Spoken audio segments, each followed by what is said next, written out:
Thank you for tuning in to Leaders Lift, or thank you for tuning in to Gadgets for Families. And this is a bonus episode that's going to drop in both feeds. Now, I'm Greg Kenningham. I'm the host of Leaders Lift, and I'm also one of the co-hosts of Gadgets for Families. Today, I'm recording a little different episode, and it's from a very different place. For those of you watching on the YouTube channel, you can see that I'm sitting at a camp table, and I'm in our favorite campground. Now, so of course, for this bonus episode, I got to talk about camping, right? Now, because it's going to be a little different, I'm recording it out here outside. I have no idea what's going to get caught in the audio or the video, but hey, it's a bonus episode, so let's see how it goes. I mean, my glasses are all tinted. I've got shadows across my face, but I think it's going to work out all right.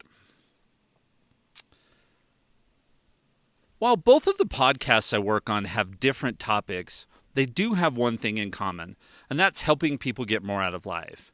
For Gadgets for Families, it's about getting more out of life through technology. For Leaders Lift, it's about personal or leadership development.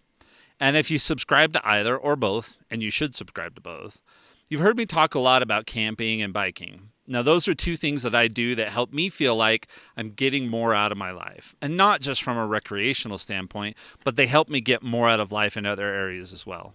And I want to try and explain that just a bit during this episode.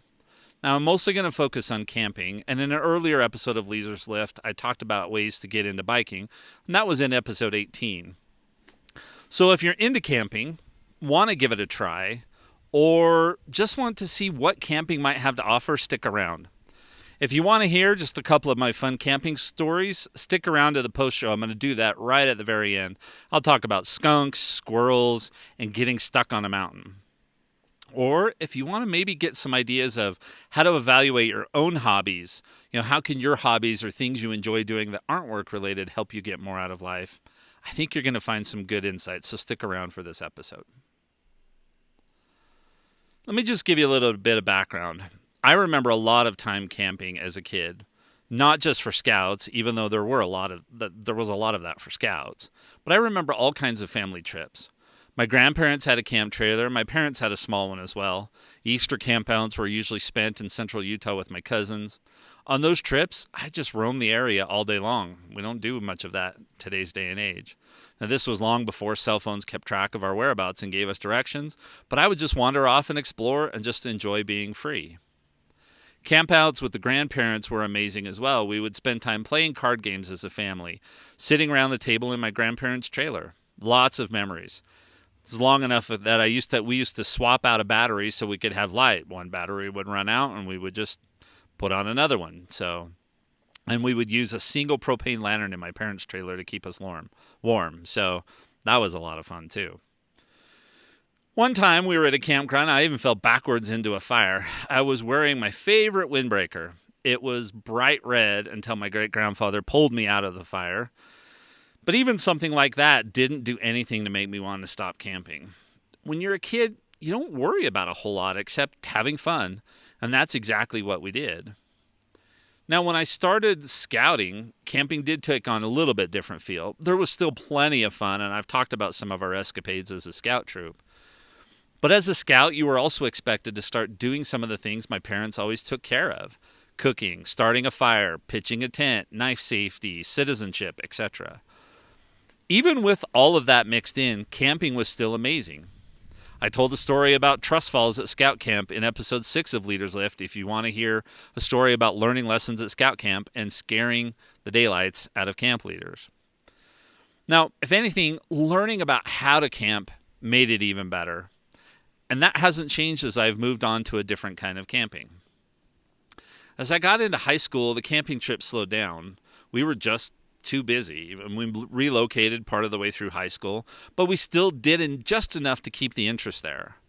When my wife and I got married, one of the things that happened in our local town was that instead of buying gifts, people would just put money in an account at the local hardware store.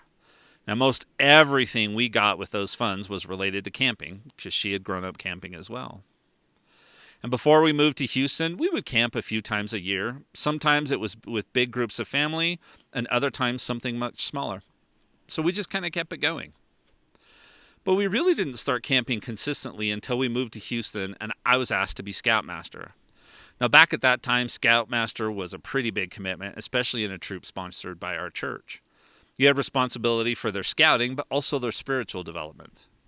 The time commitment was very large, and I still had a young family. I was more than willing to serve, but I had one request, and that was to be able to take my family with me on the camping trips. Leadership agreed, and that started a 3-year journey that just strengthened my love of camping and for my family, even those that complained about it as we were camping.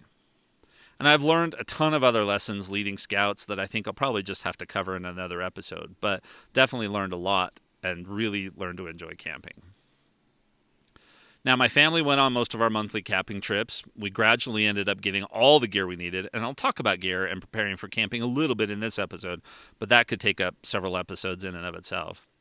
We actually got to the point where we could pack up and be on the road within an hour of deciding we wanted to camp. Since we were in Texas and away from family, we would spend every Thanksgiving camping.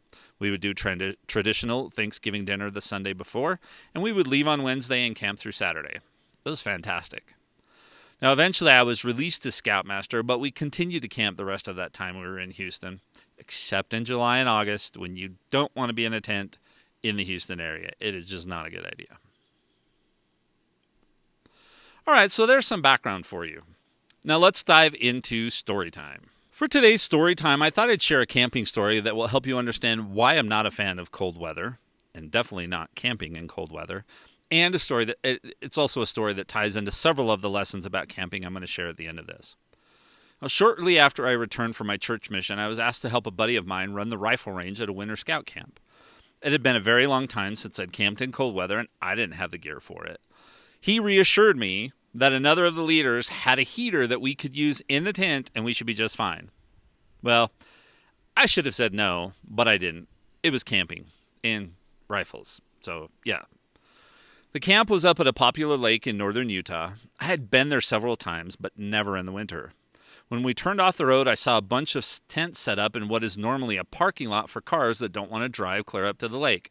I thought, there's no way that the scouts and their leaders had decided to set up camp there. I was wrong. Now let me explain why this is a bad idea. This was a cold year and we had gotten plenty of snow. Well, that particular area where they decided to set up camp had been plowed and cleared, quote unquote. What that means for dirt roads is that the snowplows had pushed as much snow as they could off the parking area.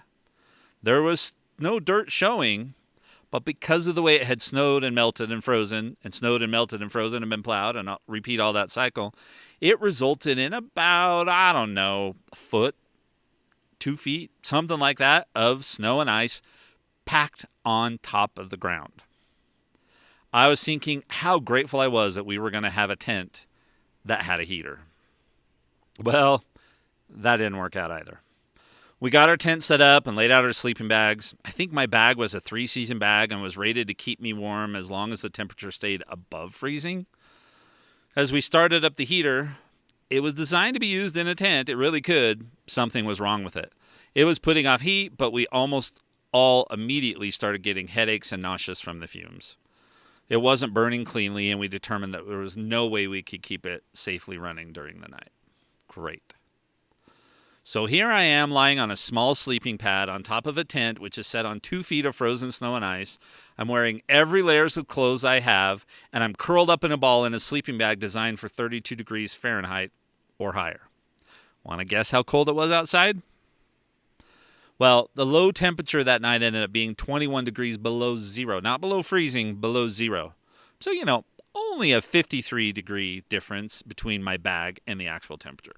No big deal. Well, I didn't stay in the bag very long. I realized I was an adult. I didn't have to. I got up, went out. Most of the scouts were huddled around fires trying to stay warm. I tried that, but I was already so cold that it was very little relief. It was about midnight when I realized that as an adult, not a scout, I wasn't in charge, and I had a vehicle right next to the tent that had a heater. So I got in, turned it on, cranked up the heater. Once I warmed up, I laid the seat back and went to sleep. And at some point during the night, the other leader, the one that brought the heater that said we'd be fine, well, he ended up in my passenger seat. Now, as if that wasn't bad enough, when we got up the next morning, the leaders that were supposed to bring the rifles for the range, well, they didn't make it. So by about 9 a.m. that morning, I was on the road back home. So just to recap, it was 21 degrees below zero. I was forced to sleep in my vehicle to not freeze, and the whole reason we went to the camp never happened. So if that doesn't turn you off to camping in cold weather, well, something just might be wrong with you. All right, so there's a story, and I'll tie into the lessons that has things about being prepared and having the right gear and several of those kinds of things. But what I'm hoping that you'll get out of this episode is a desire to look at some of your hobbies or things you've been considering to do and see how they fit in with your personality style and with what you want out of life. And how can they help you get more out of life? Now, I'm not saying that everything you do needs to align with those things. I mean, I have no desires to be an esports person, but yet I play video games. So sometimes we can do things just for fun, and in fact, we need some of that kind of stuff. But if you can find something that you enjoy doing that helps you dial it back and recharge your batteries and helps you move down the path to your most potential, there is some real magic that can happen. And that's what's happened with me for camping and for biking. So let me share some of the reasons that I camp, and you can either relate them to camping or even apply them to other hobbies you may have. Before I go into my reasons, I actually asked my wife why she likes to camp. And here are some of her answers that you might find resonate with you. So one for her is less distractions. And actually, we were just talking about this. I was down and showering at the campground showers, and when I came out, she was just getting down there, and she says, "Yeah, I just got distracted like I do at home. I found this to do and then this to do." But overall, she says it's less distractions. She doesn't get distracted by things going on around her. There's always something to be done around the house, especially with the grandkids living with us. And up here, there's just less of that. So she can let herself sit back and relax a bit more and not see something that needs to be done, because that's what she is. I figured this out when we were talking just the other day. She's a problem solver. Maybe not as chronic of a problem solver as I am, and we try and solve different kinds of problems. But she says that if she sees something with the house or the kids that needs to be done, she just feels a need to step in and do it, even if it's not her responsibility. So I'm the one trying to get over being a chronic problem solver, but she has some of those same tendencies. But here when we camp, there's just not that much to do of the kinds of things that she would try and tackle. She also feels like when we camp, she can actually take more time for herself. So something that's not kid related. She doesn't have to watch the shows the kids watch. She doesn't feel like she has to watch a show with me. She can just put her headphones in and watch something on her iPad while we're sitting in the hammock. So that's great, because I don't think she gets enough of that time. And we're up here on vacation right now because she's about to go back to school, and that's all going to change again. Then the other thing she did mention is that she camps different when we have the kids versus when we don't. I mean, this week has all been about relaxing and trying to recharge her batteries and mine before we dive back into school and everything that's going on. But one of the reasons she likes to take the grandkids, and one of the reasons we took our kids with us when they were younger, was it pulls them away from TV and electronics. For the most part, I'm not saying we outlaw electronics when we go camping, and they do bring their iPads with them, but generally they're only watching their iPads at night when they're trying to get ready to go to sleep. Because up here, or anywhere that we camp really, there's just more things to do. And our grandkids, they like to play in the dirt. Their favorite thing to do is, if there's water anywhere close to the campground, is to throw rocks in the water. And for them, this is about building memories that they can have. And it's interesting that their mom really resisted going camping with us when we were in Houston. She just didn't seem to like to go, but now she really enjoys going camping and is trying to figure out how she can get set up to go camping with her kids as well. And then the last thing is they insist on going camping. So on this trip, it is just us, and a few times when we've talked to them, they have not been thrilled that we're up here camping, and they're not. So, those are some of the reasons that Karen likes to camp, and some of the reasons why we take the kids camping. Now, why I camp? So, unlike a lot of folks that really love the RV community, they like to travel constantly, meet new people, do something different every week or day, be in a different campground. That's not me. So, a few years ago when I started researching RVs, I thought maybe I would enjoy that. But over those last couple of years, as I've gone out camping more and researched this and followed a bunch of folks on YouTube, I've realized that those things may actually make me want to not camp. I like more structure or routine. I don't want things to be completely different every single day. I like a little variety, but I definitely need my introvert time. And so, going out and meeting everybody at a new campground or any of those kinds of things, that's just not going to be my style. Or having to plan out, travel day every single week and traveling, 300 or 400 miles every week to go to a new campground. It's just not going to be my thing, at least not full time, maybe over a summer or something like that. And so that's not me. While some of the folks I follow on YouTube, they're at a different campground every time they release an episode, we probably spend close to 2/3 of our nights camping in the same two campgrounds. So anyway, just the difference there. So that's one of, if you think I'm going to camp because I want all those things that a lot of the full-time RVers do, that's not why I want to camp. One of the main reasons I camp is that I notice that when I'm doing so regularly, this is probably the biggest reason, I find it easier to deal with life in general. During my time in Houston, my stress was just as high as any other time in life, but those monthly camping trips really made a difference. The camping itself was great. Even a single night with the scout troop, that was awesome. But there was more to it than that. As a troop, we were almost always talking about or planning the next trip, and since my family went along, they were included as well. So camping was on my mind a ton. Now, last year, we camped around 70 nights. And so that was the same thing. We were almost always planning the next camping trip. In fact, the grandkids spent the whole camping season counting down how many sleeps until the next trip. So, now, that's probably the biggest reason is it just helps me. I've learned that it just helps me deal with life better than what I do without it. So, which is one of the reasons why winters are a little bit tougher for me. So, here are some other reasons. This is a little more list mode and a little less explanation, where I think insights might help you. So when I camp, I bike.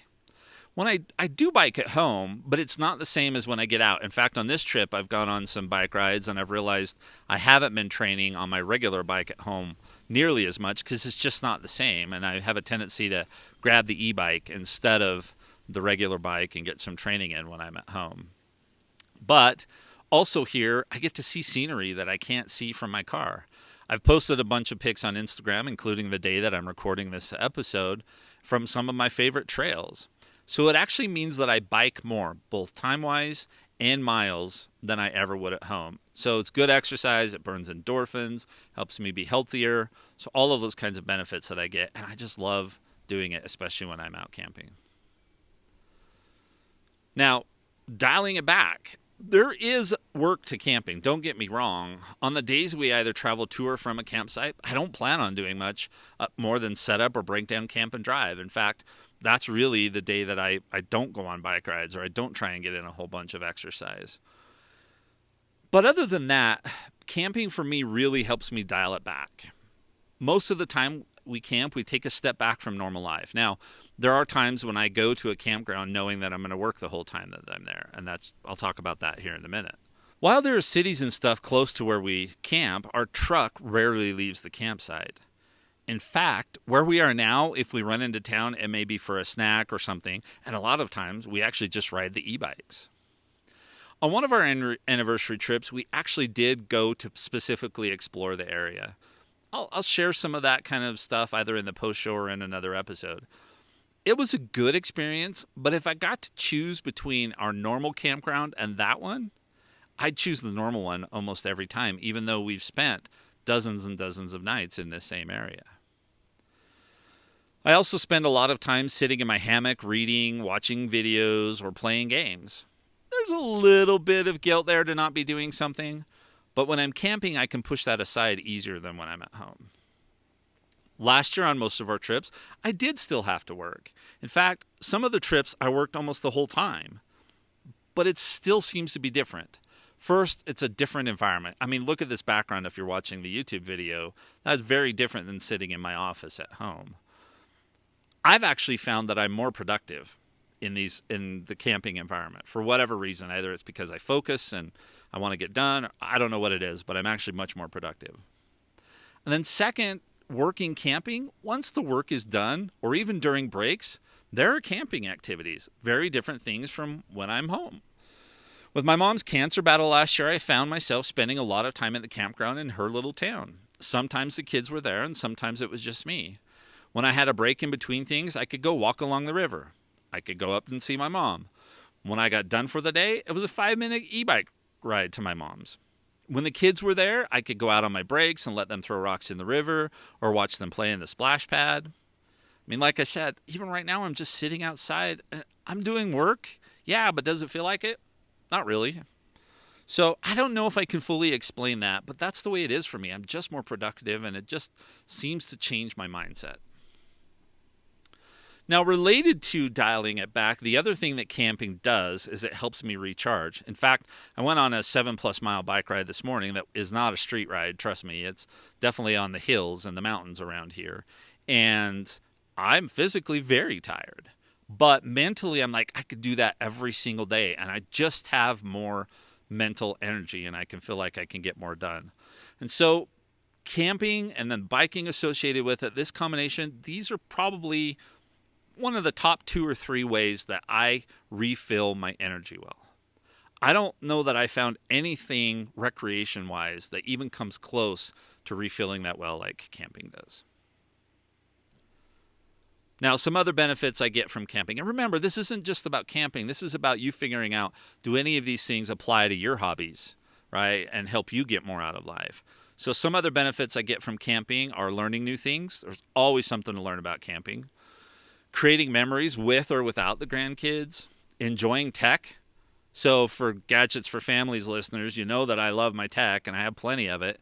But a lot of the time, I just want to throw it out the window because I'm using it to do something like my job. And if it doesn't work right, then it's frustrating. But when I camp, I can embrace the fun side of tech, gaming, experimenting with different things, even doing research, things I have a much harder time justifying when I'm at home and expected to be productive. And then the other one I would say here is simplification.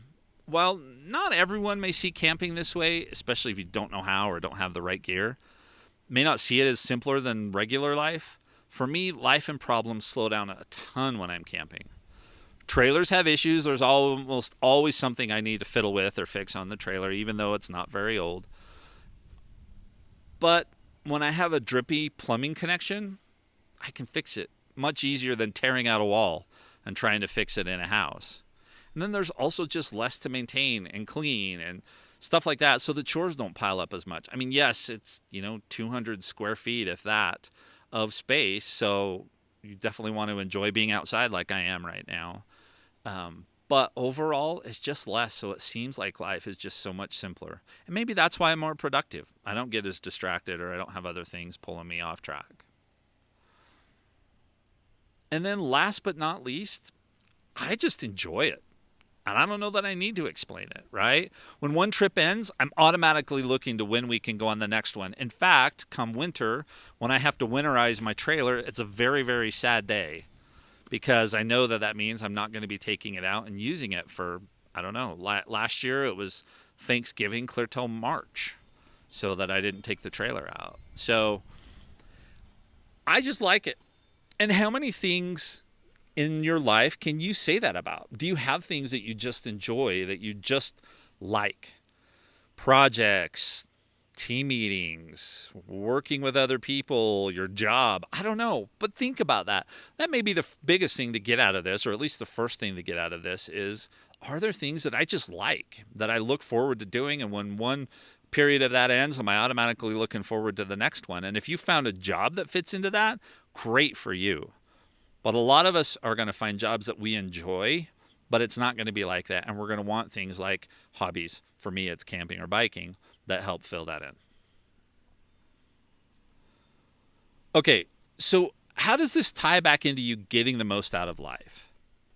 Well, if it's piqued your interest in camping, rock on. But if not, that's fine too. But the biggest thing to do is to take a look at your hobbies or your free time or how you'd like to spend your free time and see if they're really helping you get more out of life. It could be in some of the ways that I've mentioned above or something completely different. And if they aren't, maybe it's time for you to look to find something else to do. Really, what I want camping to do for me is to be that thing that I look forward to, that thing that helps me recharge, that thing that helps me reset so that I can go back and do all of the things that I need to do, right? So you've heard the adage that, we work for a living, or people that like to work to live or live to work, whatever it may be. For me, I want to camp or bike or do some other things that help me get more out of life, that also mentally fill my well, so that I can go do the things that I have to do, not because I have to do them or I want to do them, like work and earn money and put food on the table and all those kinds of things, but so that I can turn around and enjoy those things again. So I camp to refill the well so that I have more energy to go out and do a good job, so that eventually I can camp again. And that's kind of the cycle that helps me continue to focus and keep pushing forward. So I hope that you can find something like that in your life. What are the things that you just absolutely look forward to, that you get done with and you think, I can't wait until the next one? Is that, running a 5K and you want to train for the next one, or a marathon, or whatever the case may be? Is that scrapbooking night with a bunch of friends? Is that playing basketball with the guys at the gym? Whatever it is, what are some of those recreational or fun things that help refill your well, that drive you forward so that you can go on and focus on all the other things that you need to be focused on? Okay. I hope that's useful. And now let's go in and talk a little more about camping and how you could get into camping if this has piqued your interest. Now, the first thing I will tell you, if you want to get into camping because you think that may be something that helps you refill your well or helps you get more out of life, start super simple. Okay, don't try and go crazy. Don't plan if you've never camped before, do not go plan to hike the Appalachian Trail or a month of backpacking in Yosemite. It's just probably not going to go the way it needs to. You need to start simple. You need to do some research. Think about what you want to do. So campgrounds like the one that I'm staying in, a lot of them have tent sites, because you're probably not going to go out and just buy a trailer. I wouldn't recommend that. A lot of people did that during COVID. But a lot of these campgrounds have these tent sites where you have something that you can plug into so you can charge your phone or whatever the case may be. Also have water. And then there's showers and bathrooms located in the campground. And so that's actually an excellent way to start. And a lot of people call that car camping. So you're going to be able to fit everything in your car and pull up to a campsite and be good to go. So do some research, figure out if there's a place close to you where you can do that. And then understand where you're going, what the weather will be like, what you want to do while you're there, and check things like fire restrictions and some of those kinds of things. So recently, my youngest son, after they graduated, they decided they wanted to go on a 3-day camping trip, and they actually came up to this campground because he was asking, hey, where can we go that we're close to some water so that we could take the kayaks out on the water? And so they ended up coming up here, and it's the first camping trip he's been on without a scout leader or without us, and it was just him and 2 or 3 of his buddies, and it went really well.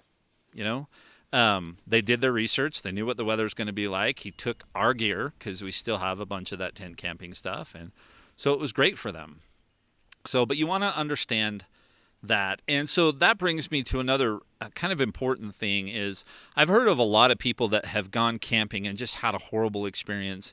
And a lot of times it's because they just don't have the right gear. And I'm not saying you need to go out and buy a whole bunch of stuff, but you want to at least be aware of what you're getting into. And a lot of times you're going to have friends or, somebody around at church or something that you could borrow some of these things from. But you want to have the right gear. Remember my story about camping in the 21 below zero weather? I didn't have the right gear. Now, if I had had a sleeping bag that was rated for that kind of extreme cold camping, it would have been much, much different. Right? If I hadn't counted on them having the heater in the trailer, I might have taken some different things to get me up off the ice. Just having the right gear makes a huge difference. And so you're going to want something that gets you out of the elements, whether that be rain or wind or whatever. And you can just get a tent to do that. Now, I have bought some really, really expensive tents in my life. And I've also bought a bunch of tents at Walmart. We have a tent at home right now, and it's the one that Wyatt took on that camping trip with him that just came from Walmart. And it doesn't need to be expensive. But if you're going to borrow a tent or if you're going to buy a tent, make sure you know how to set it up, right? Follow the instructions, because if the wind comes and blows it over, we were in a campground in June, and all of a sudden I look out across the street and their big windstorm come up and somebody's tent is rolling down the road. So you want to be able to set it up, but have that tent. If you're going to be sleeping in good weather, you don't need to worry about a big sleeping bag, something to sleep in and maybe a blanket to put over you if it does get cool at night. Something like that would be just fine. Again, you're car camping, so you don't need to hike this stuff in. If you're not used to sleeping on the ground, maybe think about taking a couple extra blankets or even a sleeping pad, borrow something like that to do that. But know where you're going and know what the things you care about the most. And so I thought it was funny that with Wyatt's camping trip, he said if he hadn't brought gear, that they wouldn't have had anything, because every time he pulled something out, his buddies were saying, "Oh yeah, that's a good idea. Oh yeah, it's a good idea to have a stove to cook our food on." So, but you can get simple one burner stoves, or like I said, you can borrow that kind of stuff. But do some research, and if you're going to go on a camping trip and you've never done it before, I'm happy to give you some tips and tricks. Like I said, when we were in Texas, pretty much everything we had it organized so we could pack and be on the road in an hour. But we acquired that stuff over time, and we acquired some nice stuff because we were camping so much. So if you start simple and decide, I really enjoy this, then great. Start building that up. Use big black and yellow tubs to organize stuff in. Keep your tents clean and dry. Big thing. Keep all your gear dry. That's the kind of stuff that you want to do to have a much better experience camping. Now, if you already know that tent camping is not for you, then maybe look into renting an RV. Don't just go out and buy one. If you've never gone camping before and you think you're going to go out and spend 30, 40, 50, much higher on an RV of some kind, it's probably not a good idea, but you can rent them. I had some friends that I worked with that just rented a super simple motorhome to be able to test it out and see how much they enjoyed it. And they had some issues with it, of course, but they came home thinking, yeah, now we want to buy something because we know we really, really enjoyed this. So there are other ways to do that. RV Across America, a few others like that. So start simple. Go out on that single night trip. Come to a campground like this where you've got power to plug in your phone. You don't have to worry about rationing your battery for so long or taking portable batteries, where you've got water and don't have to worry about taking the water in, and where 5 minutes, if you need to, you can drive in and grab something that you forgot. One of the other fun parts about camping is just eating really good food, whether you cook that in a Dutch oven or over coals or over wood or you have a camp stove. We tend to cook just a little bit differently, less so with the trailer, but definitely when we were tent camping, we tend to cook differently. Tinfoil dinners are a staple, and if you're just going for one night, you can actually prepare those tinfoil dinners before you leave. Put them in the cooler, take them with you. When you get there, you set up the coals. Once they're ready, you throw them on, and dinner's ready to go. No prep required. So, again, do some research, but start simple and see if it develops into something that you love as much as I do. Now, if I got you thinking that you want to learn more about camping, particularly in an RV, I can help push you down the rabbit hole. I'm happy to help out. Use the feedback form on my website. I'll give you any tips that I have, anything I know, be out there. And let me know if there's something you want me to cover in another bonus episode too. But I actually follow a few RVers that I really enjoy. So much of my YouTube subscription list is either RVers and mountain bikers. So there's a lot of both of that. And some of these folks live in their RVs full time, and some are only weekend campers. If you want to get started learning about RVs, let me recommend 2 or 3 channels for you to do. One's a family living and traveling full-time in their RV. Another is a couple doing the same thing, but in a kind of a different way. And another from a family that does live full-time, but the focus of their channel is to educate on RVs, accessories, gadgets, tools, repairs, etc. So the first one is Less Junk, More Journey. You can just search for these on YouTube. It's a family of 4 that have been living full-time in an RV for several years. In fact, when they started, they were a family of 3. And I like how they manage their channel as they mix in a lot of practical aspects of living in an RV with their primary focus, which is their adventures. They want less junk and they want more journey, more adventures. And they were in Baja California over the winter. Chasing 70 is one of their mottos. So it was great. I really enjoy it, and they've got a lot of stuff going on. So that one's a great mix of what it's like to travel full-time, manage your family, see their adventures, but then also some of the more practical aspects of RVing.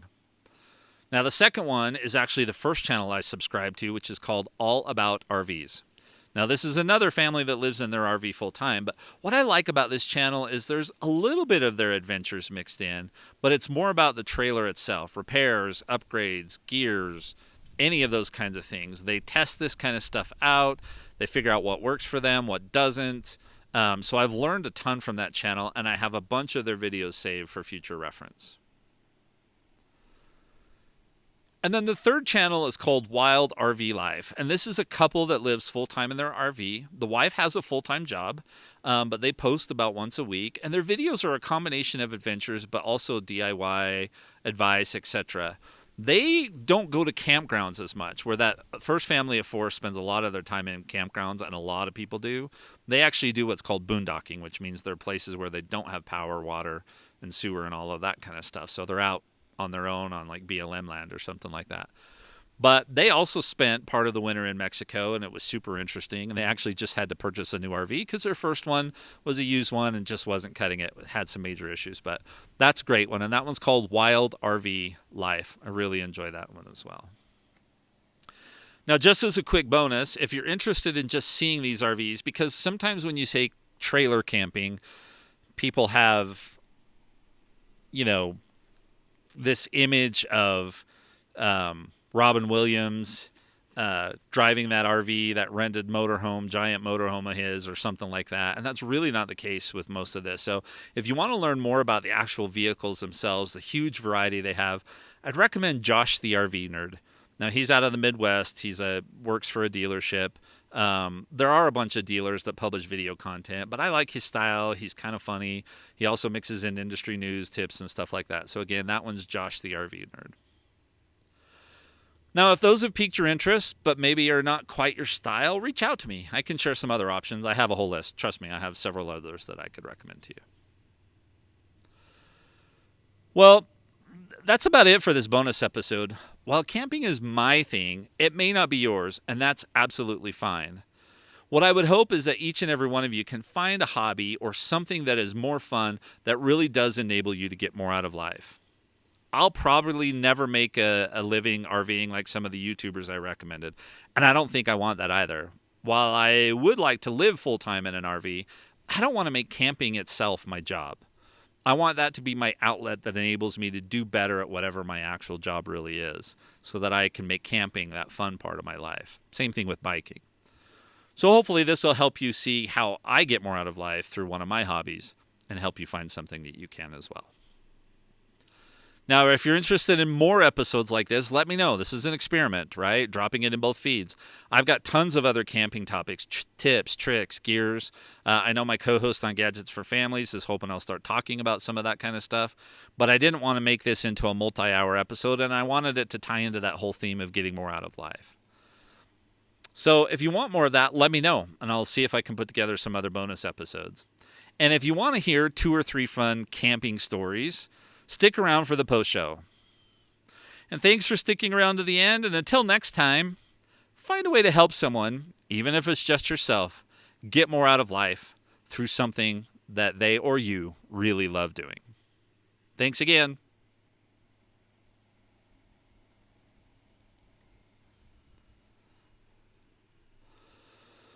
All right, so if you've stuck around for this, those on Gadgets for Families know that we do a post show where we kind of go deeper, but for Leaders Lift, I don't do a lot of post show. But today I'd just like to share 2, 3, maybe 4 stories. We'll see how long they go. Camping stories that I had, and we'll just see how that goes. So, camping in Texas. Scout camps in Texas was a very interesting thing. We always tried to go as early in the season as we could because it's just crazy hot. Even in June, you're already starting to get super, super hot. And those camps actually provide the tents for you, but they're those big, old army tents that are green canvas. They're great because the wind doesn't bother them. The rain, and Texas rain, not talking about Utah rain, but Texas rain won't get into them. And they're always up on platforms, so they're up off the ground. Super, super nice. But if you close those tents, boy, can you get hot. So we were at scout camp one year, and luckily the two leaders, myself and my assistant scoutmaster, we both got our own tent. That didn't always happen. Sometimes we used to have to share tents, which is fine. There's plenty of room in them. But we both had our own tents, and mine was on the very end of the row of tents, and we were right down the trail, right off the trail that went down onto the lake, which was awesome. We actually set up the easy up, and we're all set and prepared to spend all our time just sitting in hammocks. That's what scout leaders in Texas did. How many naps you could get in, that was the biggest challenge.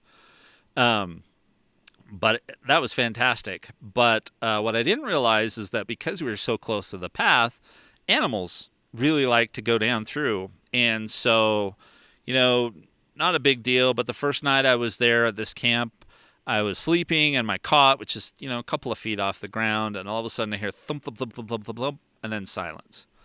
And nothing. And I thought, okay, what just kind of wandered through my tent, and I went back to sleep. But then the next night, I heard it start to go thump, thump, thump, and I woke up and turned my head quickly enough to see a black and white bushy tail go running through my tent, which meant there was a skunk inside my tent. Now remember, you keep the flaps open on these tents because if you don't, there is no airflow and you are just going to roast.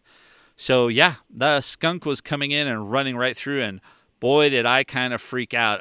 It's the middle of the night, right? You're not awake. And so I freaked out, and I was hollering at my assistant scoutmaster because I didn't dare look over the side, because the last thing I wanted to do is peek over my cot and have a skunk spray me right in the face. And so I was hollering at my assistant scoutmaster, who was in the tent next door, and finally got him to wake up and look underneath my cot to see if there was any more skunk in my tent. And no, there wasn't. But so those are some of the fun things that happen. You just have to be prepared. We didn't keep food in our tents because that's a bad idea. This wasn't bear country, so we didn't have to throw it up in a tree. But yeah, skunk running through the tent. All right, another story that we have. This one's from when I was much, much younger. I think I was 12 or 14 years old, somewhere in that range. And my grandpa and I had gone up on top of a mountain to a lake called Pete's Hole. And we had planned on spending the whole week up there and just, camping, fishing, just relaxing. And it was just the two of us, which was amazing because I've talked about Grandpa Tony. You can go back to my episode on him. That was one of the first 10 episodes, somewhere in that range. I don't have that right in front of me. But it was great. And, we were about 2 or 3 days in, and it just poured raining one night. I mean, just literally poured and poured and poured, and the center of our tent must have had a little hole or something, groundwater seeped up in, and got a little bit of wet in the tent. But man, that was so much fun, just really, really enjoying it. So, but we went out to do something, and we needed to take the truck to do it, and the truck wouldn't start. So we had a dead battery for whatever reason. And so now remember, I'm a mechanic, and this was a long time ago, so I may not get this story completely factually accurate, but we were struggling. We had no clue what we were going to do. I mean, we were way up in the mountains, and there were not a lot of people up in this area. And so, we were walking around trying to find other people camping, because this is not a campground. You're just camping wherever you find a spot, basically. And eventually we got lucky and found somebody that had a battery charger and a generator with them. So, we did a jump from their vehicle to ours, and the battery started, but pretty soon the vehicle died, which meant we had other problems going on. And so we decided that was going to be the end of our trip. And so we packed up everything, and then we let the battery sit on the battery charger for as long as we could. So we get ready to leave, and you got to understand, my grandpa, as soon as I could see over the steering wheel, I don't think he ever drove anywhere with me ever again. It was always about me driving. I mean, we lived in a very, very small town, and so it's not like I was driving on freeways or anything like that. But we're up on top of this mountain, and his words to me were, "Get us off the mountain before the battery dies." Okay. These are not paved roads. These are dirt roads. They're sharp cutbacks. They're steep. And there was one part which was called the dugout or the dugway that was very, very steep and all washboardy, and you would jump all over the place. And he's like, "We got to get off of here fast." And so that was super, super scary. But, just another one of those stories. I still remember this kind of stuff just crystal clear. And I remember we actually made it back to the town at the bottom of the mountain, which is where my uncle lived, and got in front of there. And once we turned off the vehicle, wouldn't start again. So, yeah, you had to get the alternator and battery and whatever else checked and done with that. But these are the kind of stories that just kept me going back and camping and camping and camping and camping. Now, the last story I'll share, this is from my wife and I's anniversary a few years ago. We actually went to Twin Falls, Idaho. And this is one of the few times that we've gone on a camping trip where we went to a destination with the intent of actually exploring the area around it. So Twin Falls is great. There used to be 2 falls. Now it's just one. They put a dam there, and so it's just a single fall. But there's another place called Shoshone Falls, which is just fantastic. And so we stayed in a campground that was actually in Twin Falls itself, so it wasn't out in the mountains or anything like that, and drove around, and we got to see the mound that Evel Knievel jumped off of to try and jump over the Snake River there, and didn't make it. His parachute came out early, and got to watch people bungee jump off of the bridge there, or not bungee jump, but anyway, jump off with the parachutes. I can't remember what it's called right now. But anyway, so that was one of the few times we went out there. So if that's the kind of stuff that you're into and you want to go destination camping because you want to explore an area, it's great because basically you're going to take your house with you, right? You could go stay at a hotel and take all your clothes and all that kind of stuff, and that's fine if you want to eat out at restaurants and do all of those kinds of things. But for us, we'd much rather have a stove and be able to cook for ourselves when we want to. We still ate at a couple of restaurants while we were there, but to be able to go out and explore the area. So, all right, so that's just a few of my camping stories. I could talk and go on and on and on forever, but we're over 45 minutes, so I think that's good. And like I said, if you want to hear more camping content, let me know. It's something I've been thinking a lot about. It's certainly something I'm passionate about. But if you want to hear more about it, please give me some feedback, like the podcast, share it with others, or like I said, use the feedback form or email contact@mountainebleconsulting.com and let me know. All right. Thanks for joining me today.